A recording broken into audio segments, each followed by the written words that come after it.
You are not who you were when you were 7 years old, or when you were 15 years old, or 20, or whatever else you've experienced.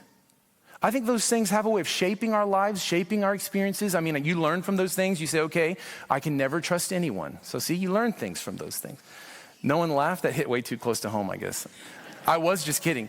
You do learn over time, though. Okay, I need to be careful here. I need to be careful there. I need to learn this. I realized that I put too much confidence in that opportunity. I realized that I put too much expectations on that relationship. You do learn things, and you get hurt, and we all get hurt, and we all suffer in life. We go through all of those things. They're meant to shape us in a way of teaching us things and realizing those things. But they are not meant to shape our identity.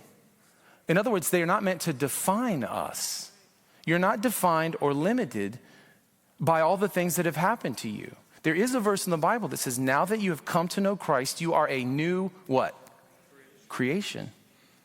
You're a new person. All those things that have happened to you, they do shape who you are. They do shape some of what you've learned and how you've come from that and how you've grown maybe as a result of that. Or maybe you've just been in pain ever since as a result of that.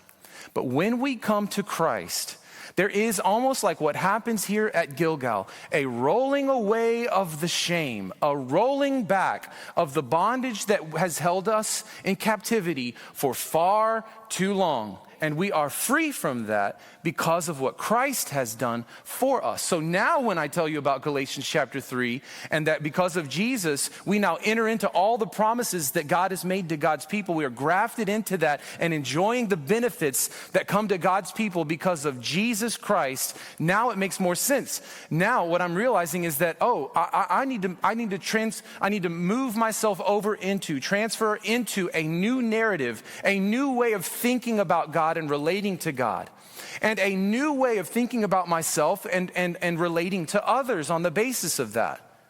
All of it is new, and it all comes to us because of what Christ has done for us.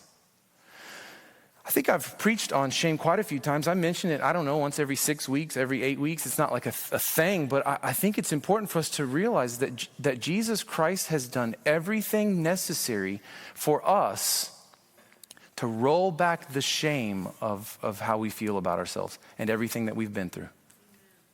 And I think there's something really captivating to me that it's after they cross the Jordan and get into the promised land, then they get settled in their most vulnerable spot, remember, that God wants them to go through all of this. Why not just do that before we cross over? And so God is bringing them in. He's delivering them first, and then giving them a little bit of breathing room, and then he's going to say, okay, now let's work on a few things together. Well, they're not going to be able to cross back over the Jordan, are they? Not without another miracle. So guess what? You're saved. You're a child of God. You're not going back the other way. You can try, and you're going to just keep washing back ashore on, what would that be? On the western side of the banks. You're just going to keep washing back on shore. There's no way back across. You're a child of God, you belong to him. It's time that you and I start thinking like it and start making decisions like it. It's time that we allow him to roll back that shame and redefine the narrative and we allow ourselves to see where he had been there with us, where he had saved us and delivered us, and where he's bringing us into a new future with new battles to face and new battles to fight. But he's showing us that we can trust him, that he's trustworthy. And he's also showing us that we have nothing to be ashamed of when we join ourselves to Jesus, regardless of our past. He rolls it all away. That comes to us through what Christ has done.